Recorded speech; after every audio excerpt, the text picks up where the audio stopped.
नमस्कार मंडळी, मंगळवार मार्केटिंगमध्ये तुम्हा सगळ्यांचं स्वागत. आज आपण ई कॉमर्स वेबसाईट बिल्ड करताना आपल्याला काय काय तयारी केली पाहिजे किंवा काय काय गोष्टी लक्षात ठेवल्या पाहिजेत ह्याच्यावरती आपण बोलणार आहोत. आता ई कॉमर्स वेबसाईट म्हणजे काय, तर तुम्हाला सगळ्यांना माहितीच आहे की आपण फ्लिपकार्ट, ॲमेझॉन या साईट्स तर वापरतो किंवा काही ॲप्स पण आहेत जे आपण रेग्युलरली वापरतो. उदाहरणार्थ स्विगी असेल, झोमॅटो असेल. तर याच्यावरनं साधं जर का सांगायचं झालं तर तुम्हाला जे विकत घ्यायचं आहे ते तुम्हाला वेबसाईटवरनं किंवा ॲपवरनं विकत घेता येईल. आणि हे करण्यासाठी तुम्हाला एक सिस्टीम बिल्ड करावी लागते. आता खूप लोकं म्हणजे जे स्मॉल बिझनेस ओनर्स आहेत यांना हा प्रश्न पडलेला असतो की मला खरंच वेबसाईटची गरज आहे का? किंवा मी कुठल्या लेवलची वेबसाईट बिल्ड करायला पाहिजे? तर त्या सगळ्याच प्रश्नांची आपण उत्तरं आजच्या या एपिसोडमध्ये पाहणार आहोत. तर या एपिसोडचा तुम्ही टेम्पलेट म्हणून ॲक्च्युली जर का फायदा करून घेतलात, तर त्यांनी तुम्हाला बऱ्याचशा गोष्टी समजतील आणि चुका कमी होतील. तर आता वेबसाईट जेव्हा आपण म्हणतो, त्यावेळेस पहिला प्रश्न लोकं विचारतात, की याचा खर्च किती? तर तो प्रश्न आपण थोडासा नंतर घेऊया. दुसरा प्रश्न विचारतात, की हे कोण बिल्ड करून देणार? तर ह्याचीही उत्तरं आपल्याला जाता-जाता मिळतील.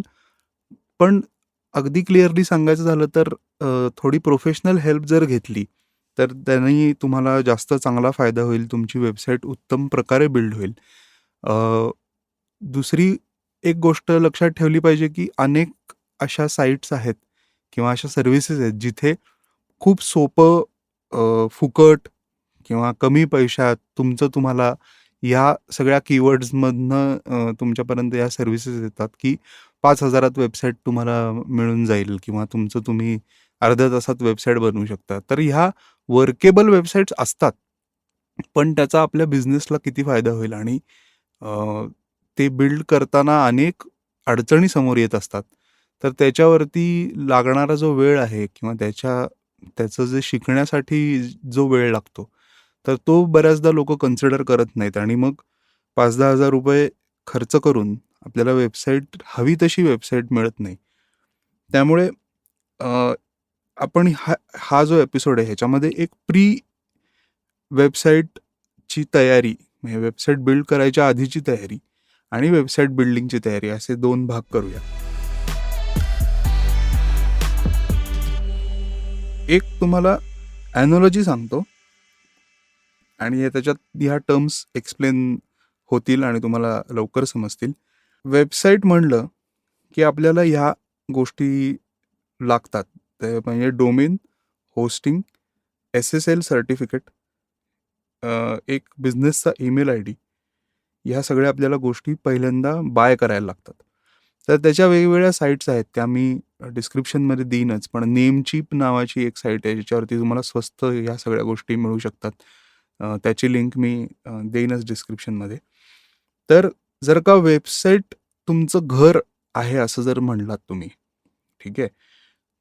तर घराचं नाव जे असतं ते म्हणजे डोमेन असतं. उदाहरणार्थ की Amazon.com किंवा Amazon.in हे डोमेन नेम झालं. तर हे आपल्याला नाव विकत घ्यायला लागतं. तर त्या नेमचीपवरती जर का तुम्ही गेलात तर डोमेनची एक विंडो असते. तिकडे तुम्हाला तुमच्या बिझनेसचं नाव सर्च करता येतं. मग त्याच्यामध्ये .com अवेलेबल आहे, .in अवेलेबल आहे, co.in अवेलेबल आहे, .org अवेलेबल आहे, .info अवेलेबल आहे. असे हे सगळे वेगवेगळे प्रकार जे असतात, म्हणजे ज्याला डोमेन एक्सटेन्शन्स म्हणतात. तर तशा तुम्हाला ते सर्च करता येतं. सो घराचं नाव म्हणजे काय, तर डोमेन किंवा डोमेन नेम.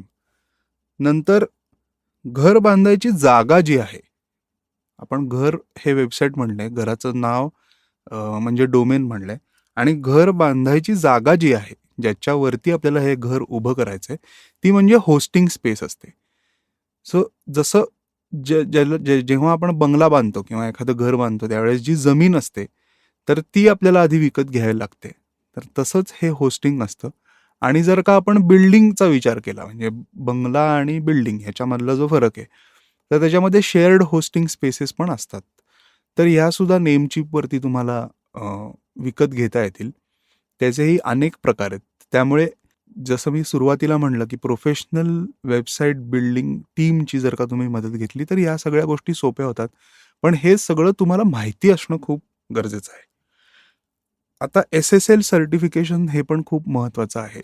साधं तुम्हाला सांगतो, की कुठल्याही वेबसाईटवरती जर का तुम्ही गेलात, जिथे पेमेंट गेटवे स्पेशली रन होणार आहे. आता आपली ई-कॉमर्स वेबसाईट आहे, त्यामुळे आपल्याला पेमेंट गेटवे हा लागणारच आहे. तर तुम्ही जेव्हा ब्राउझरमध्ये वेबसाईट टाकता, ती लोड झाल्यानंतर एक कुलपाचं चित्र दिसतं.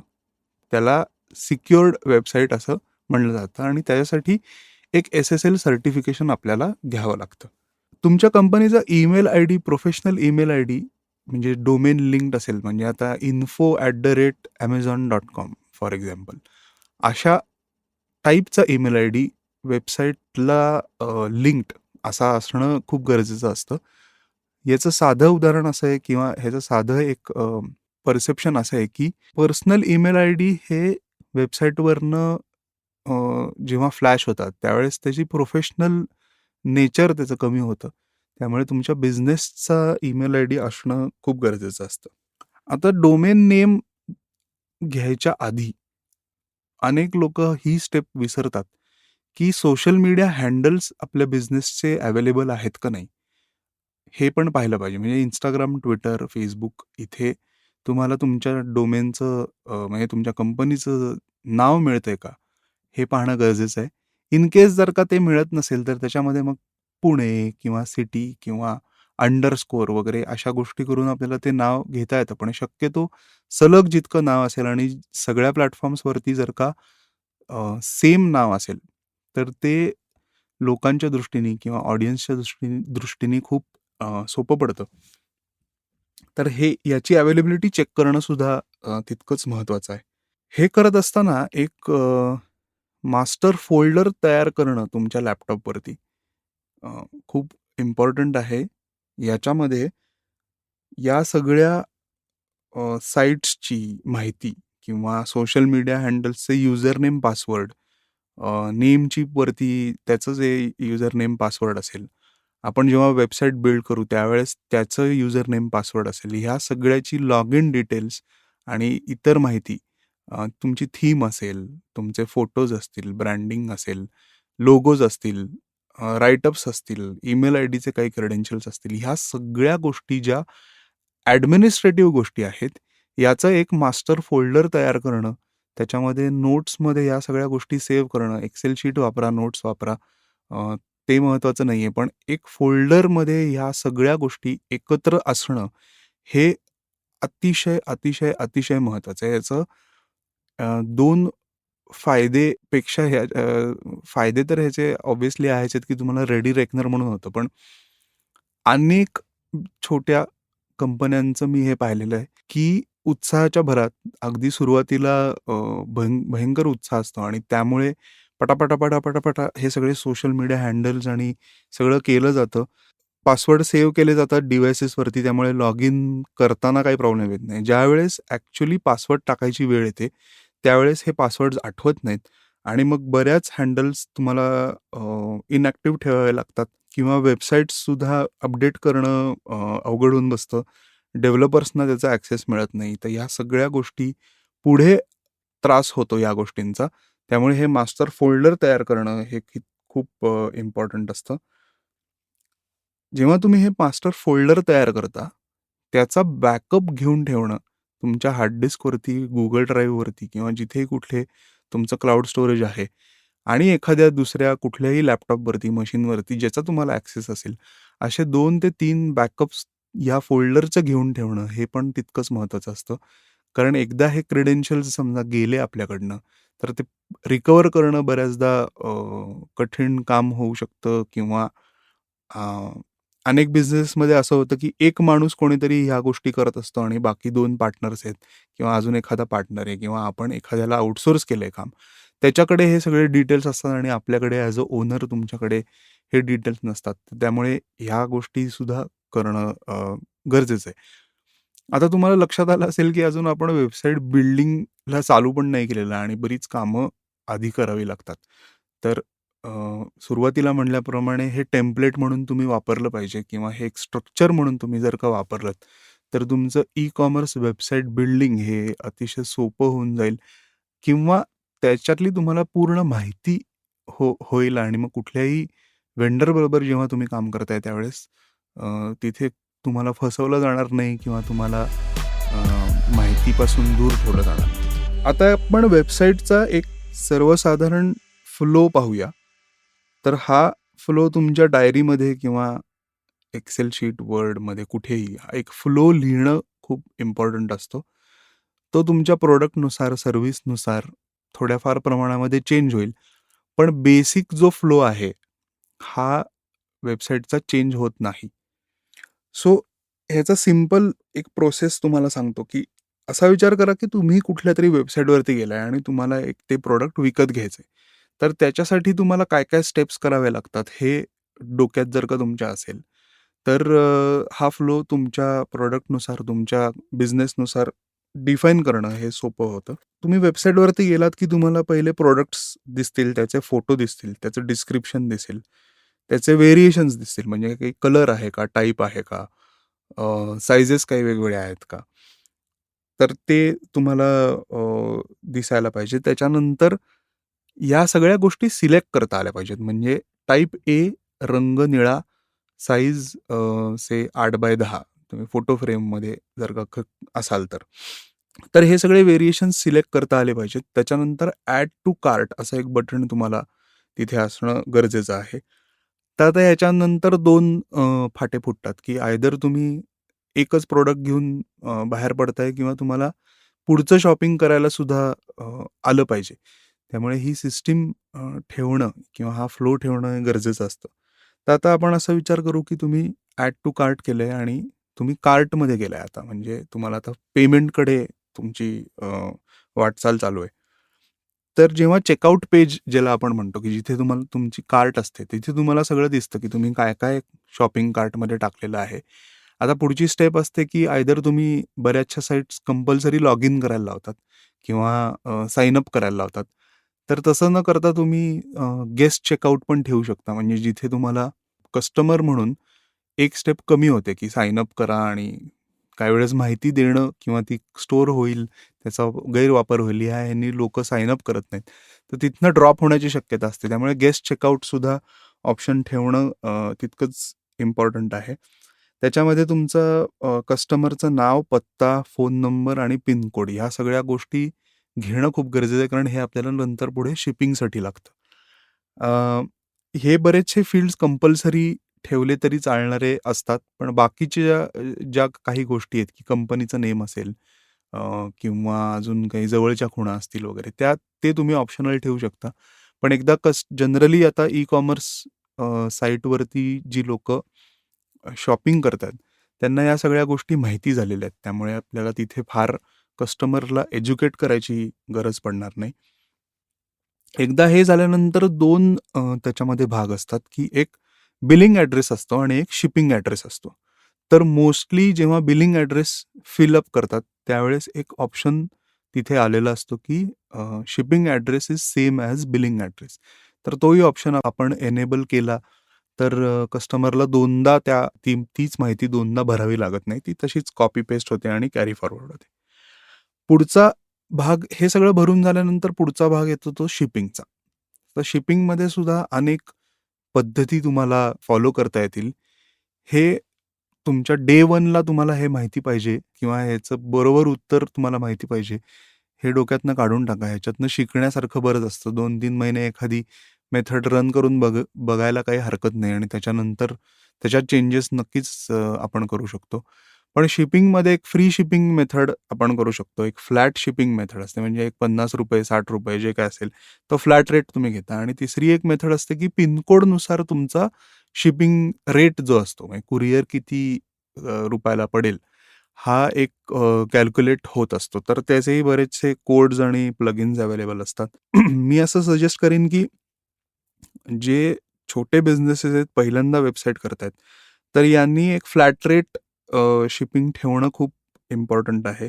याच्यामध्ये तुम्हाला 2-3 महिन्यात एक अंदाज येऊन जाईल, की तुमचं ॲव्हरेज शिपिंग कॉस्ट किती पडते आणि त्यानुसार जर का ते कमी जास्त होत असेल तर तुम्ही तो रेट ॲडजस्ट करू शकता किंवा कॅल्क्युलेटर लावून तो पिनकोडनुसार तुम्ही पुढे जाऊ शकता. याच पेजवरती तुम्हाला कुपन कोड सुद्धा अप्लाय करता येतो. त्यामुळे त्याचीही तरतूद करणं गरजेचं असतं. मार्केटिंगच्या दृष्टीने काही कुपन कोड जनरेट करणं आणि ते फ्लोट करणं.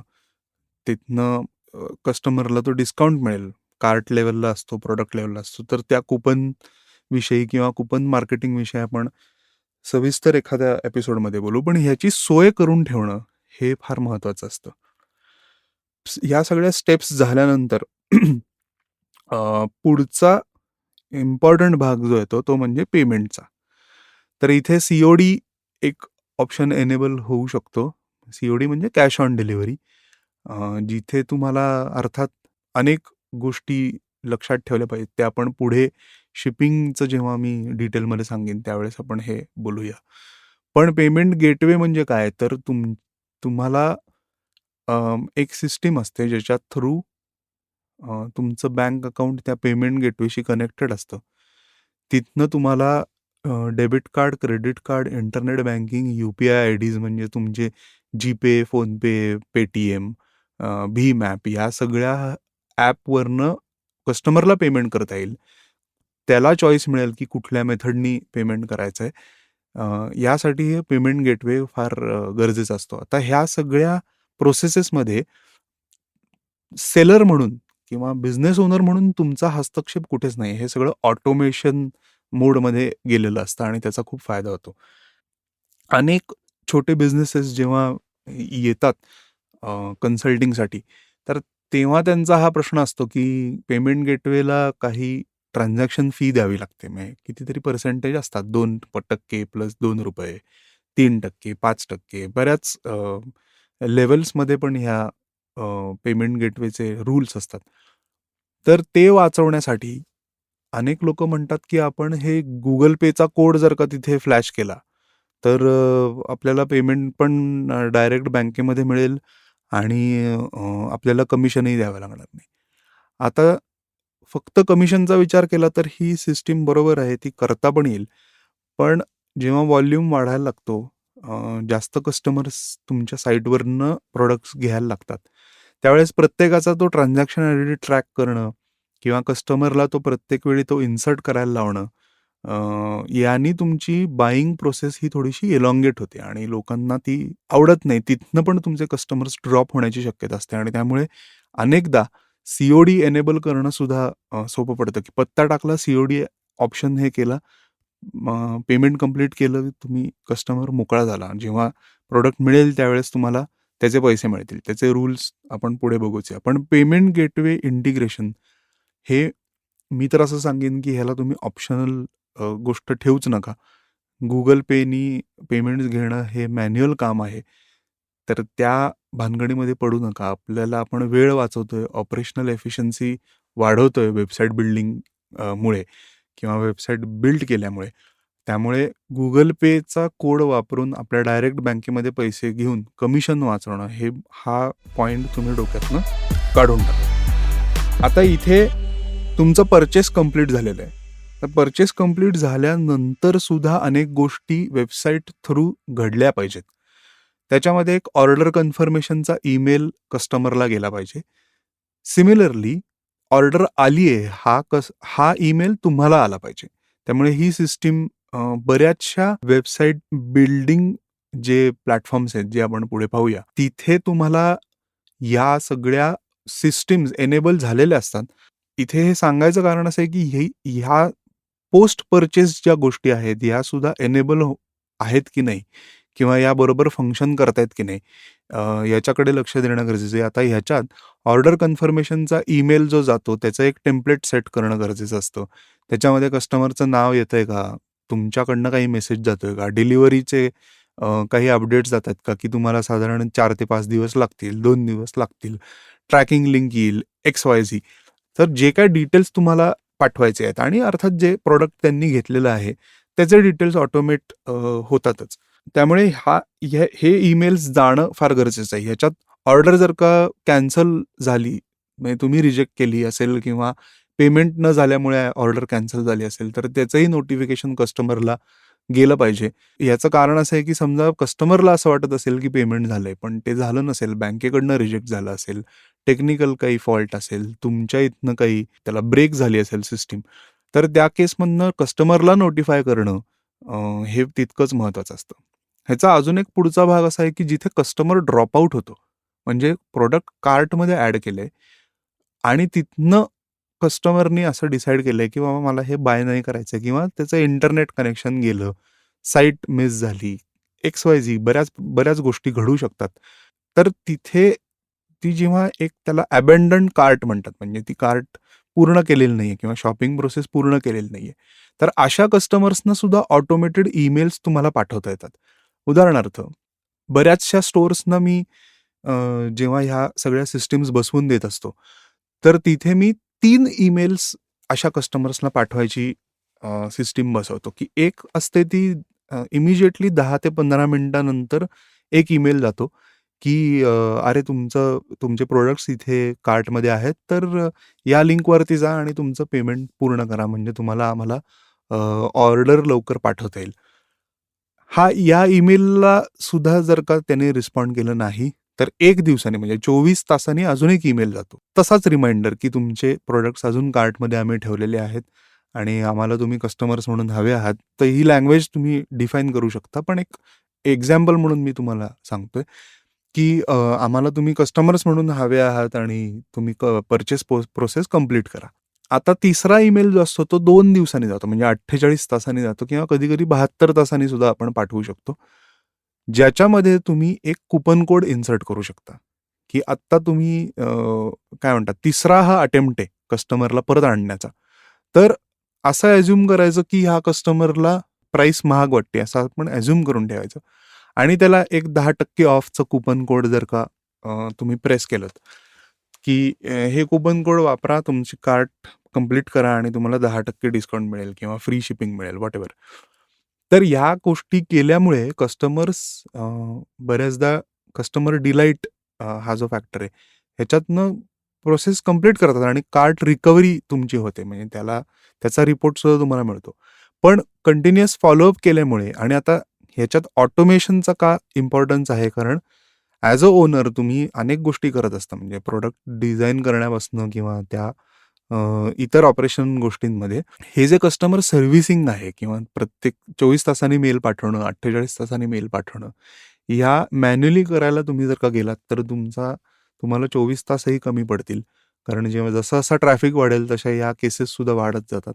त्यामुळे हे ऑटोमेटेड ईमेल सिस्टीम बिल्ड करणं आणि त्यानुसार ती वर्क होते का नाही पाहणं हे तितकंच गरजेचं असतं. आता आपण शिपिंगवरती येऊया. सो इथे टेक्निकली जेव्हा तुमची ऑर्डर कन्फर्मेशन जाते आणि फायनली जेव्हा शिप होऊन डिलिव्हर होतं, इथे ॲक्च्युअली तुमची बाईंग प्रोसेस संपते. तर आपण मगाशी तुम्ही वेबसाईटवरती गेल्यापासून पूर्ण पर्चेसची प्रोसेस संपेपर्यंत एवढ्या सगळ्या स्टेप्स असणं, त्या डोक्यात ठेवणं आणि त्या तशा वेबसाईटवरती इम्प्लिमेंट करणं हे इम्पॉर्टंट असतं.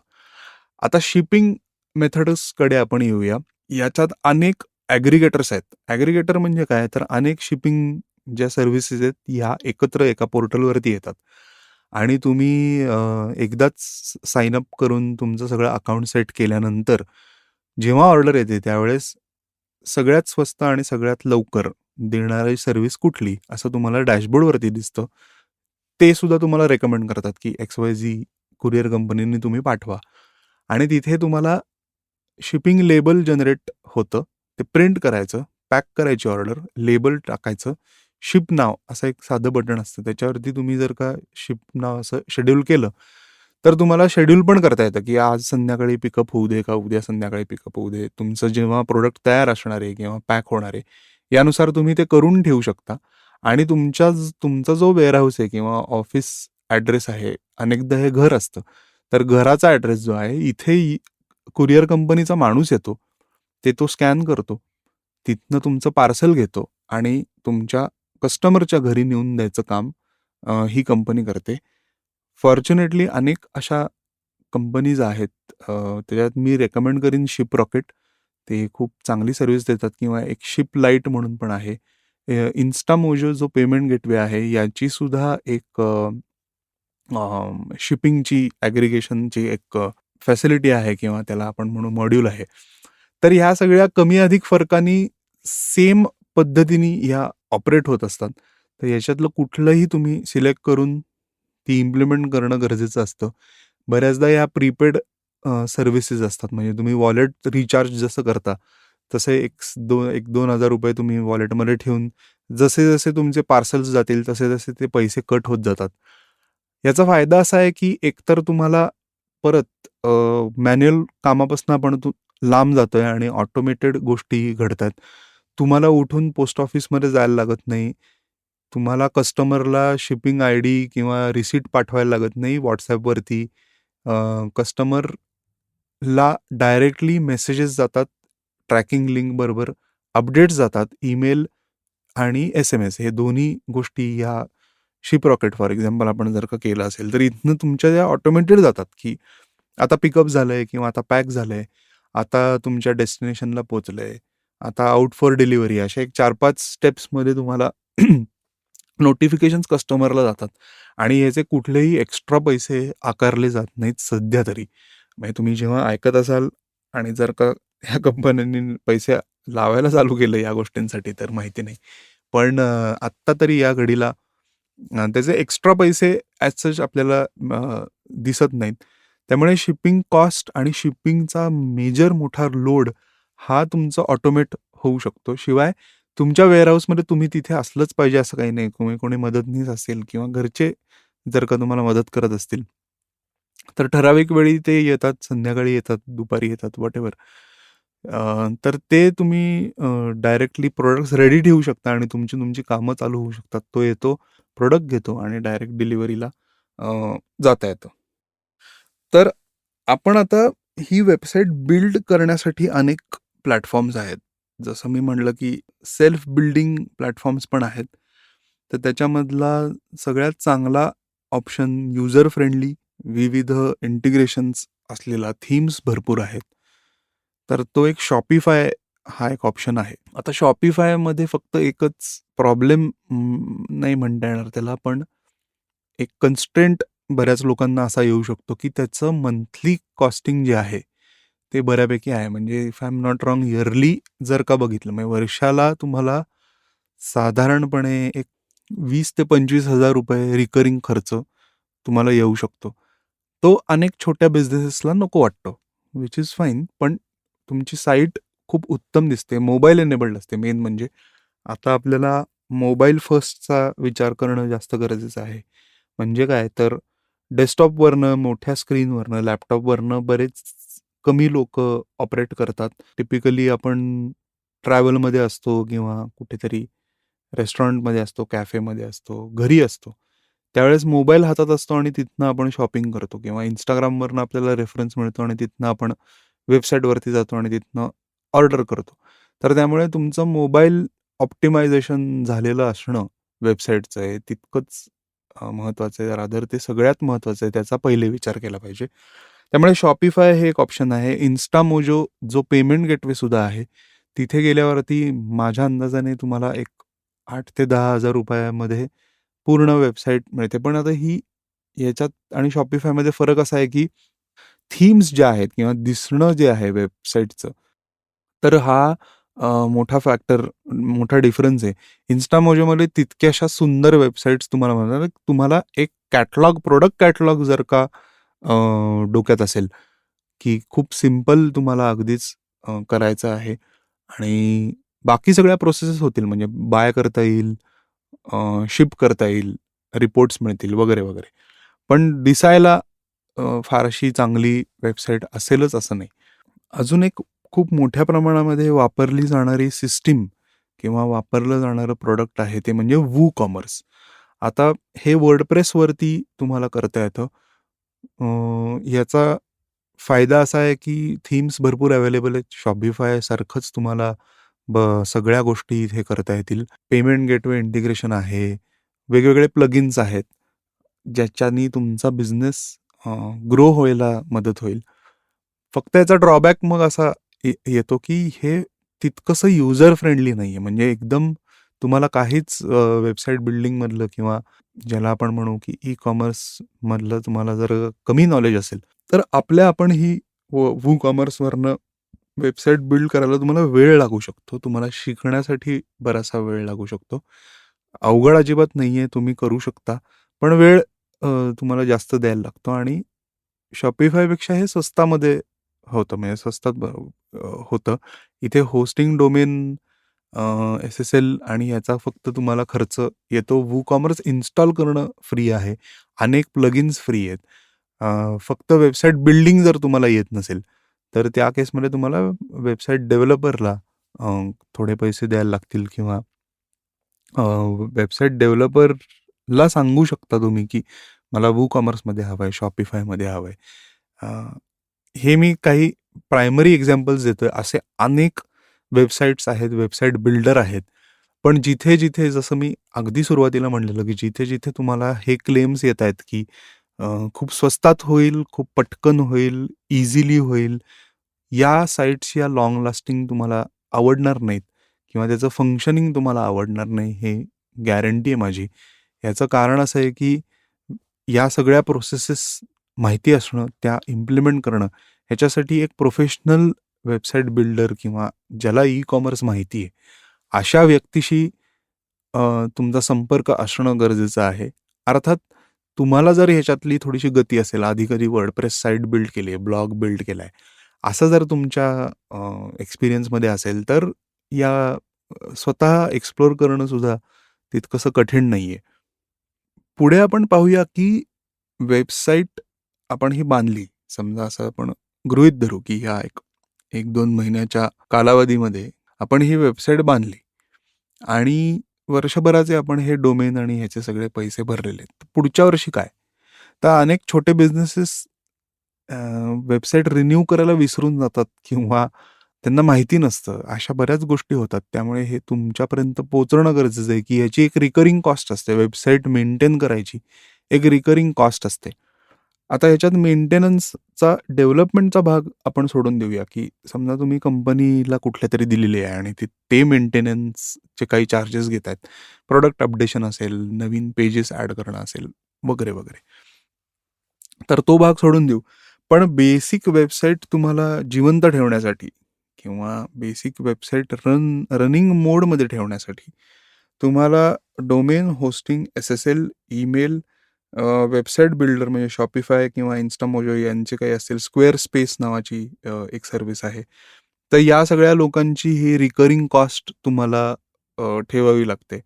सो डोमेन होस्टिंग, एस-एस-एल ह्याचा जर का विचार केलात तर ढोबळ आकडा पकडून चाला, की ₹5,000 वर्षाला तुम्हाला करावे लागतात.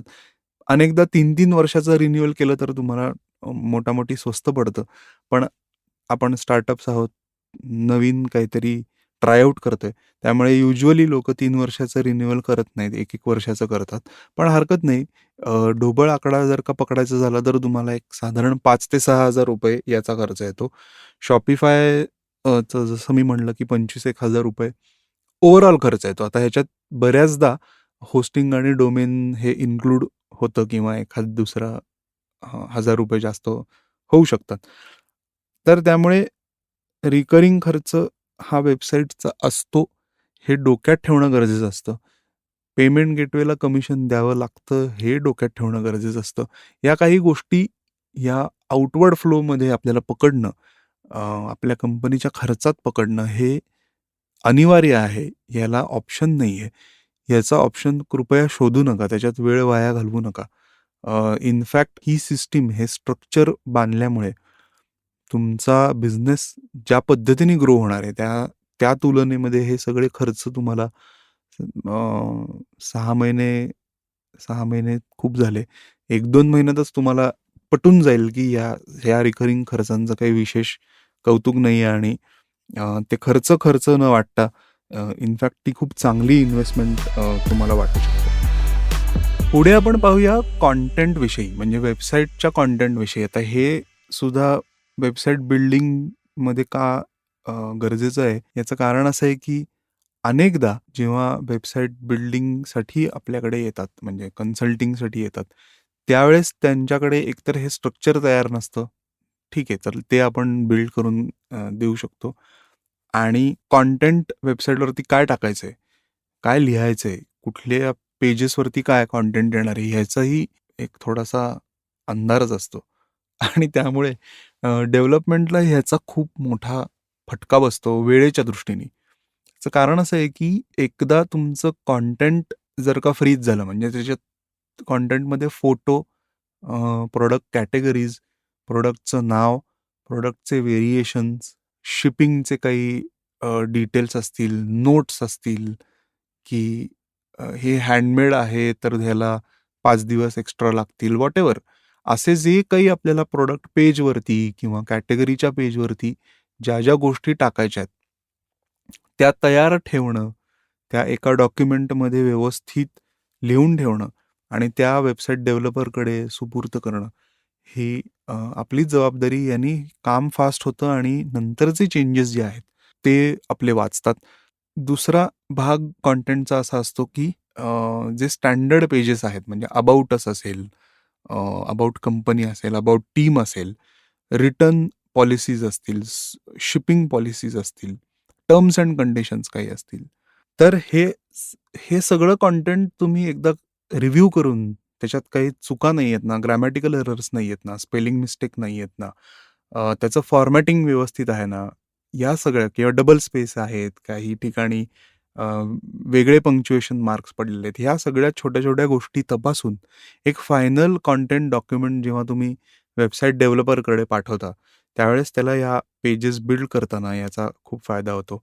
फोटोज तुमचे जे असतात, म्हणजे हेडर इमेजेस असतील, टीम फोटोज असतील किंवा प्रॉडक्टचे फोटोज असतील, हे ज्या पद्धतीने आपण स्ट्रक्चर बनवलेलं आहे, त्या पद्धतीने सगळ्या प्रॉडक्ट्सचे व्हेरिएशन आणि त्याचे फोल्डर्स असं थोडंसं जर का सिस्टमॅटिक डेटा मॅनेजमेंट जर का आधीच झालं वेबसाईट बिल्डिंगच्या, तर वेबसाईट बिल्ड करणं, त्या गोष्टी व्यवस्थित प्लेस करणं, हे खूप सोपं होऊन जातं. आता जेव्हा आपण कंटेंट तयार करतो आणि वेबसाईट बिल्ड होते, त्यावेळेस अजून एक महत्त्वाचा मुद्दा बरेच लोकं विसरतात. तो म्हणजे डेटा कलेक्शन. आपल्या वेबसाईटवरती कस्टमर्स जेव्हा येऊन डेटा भरतात, तो आपल्याला कुठेतरी कलेक्ट करणं किंवा ओव्हरऑल ऑर्डरचा डेटा असेल, ट्रॅफिकचा डेटा असेल, तुमच्या पेमेंटचा डेटा असेल, पेमेंट गेटवेमधला डेटा असेल, इन्व्हेंटरीचा डेटा असेल, कुठल्याही पद्धतीचा डेटा हा वेबसाईटवरती कलेक्ट होणारा जो डेटा आहे, तर या डेटाचं मॅनेजमेंट, या डेटाचं सॉर्टिंग, कॅटेगरायझेशन आणि ॲनालिसिस, हे सुद्धा खूप महत्त्वाची गोष्ट असते.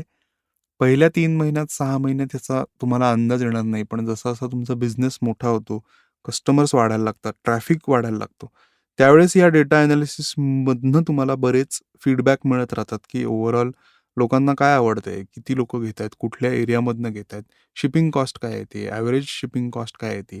या सगळ्या गोष्टींचा अंदाज तुम्हाला अ, हळू यायला लागतो. आणि जर का या सिस्टम्स डे 1 पासनं ठेवल्या नसतील, तर मग त्यानंतर गोळा करणं किंवा तो झालेला जो लॉस आहे डेटाचा, तो भरून काढणं शक्य होत नाही.